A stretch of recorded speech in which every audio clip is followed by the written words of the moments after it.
Domestic violence can take many forms. Abuse can be physical, emotional, sexual, economic, the list goes on. According to the U.S. Office on Violence Against Women, any relationship in which one person is wielding power over the other repeatedly can be considered abusive. After some time, it's not uncommon for victims of domestic violence to develop symptoms of post-traumatic stress disorder, or PTSD, a long-term psychological disorder that can be challenging to diagnose and conquer. The National Center for Post-Traumatic Stress Disorder reports that even those who have managed to move on from abusive relationships can suffer the aftershocks, in other words, PTSD, for many years.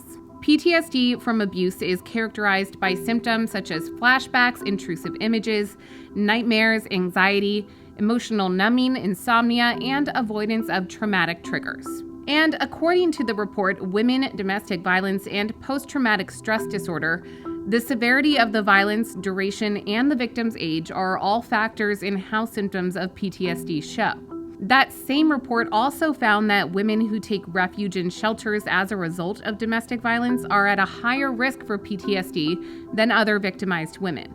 The National Center on PTSD says that due to women's higher likelihood of experiencing trauma, including domestic violence, they have a 10% chance of developing the condition, while men's odds stand at just 4%. According to domesticviolence.org, while the physical injuries suffered from violence are visible, it's often the emotional component that leads to a chronic state of PTSD.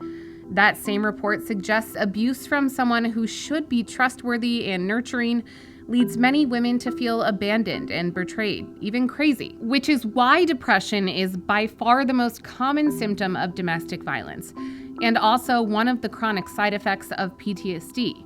While there's no clear solution to treating PTSD in victims of domestic violence, we can all work to remove the stigma that surrounds mental health issues.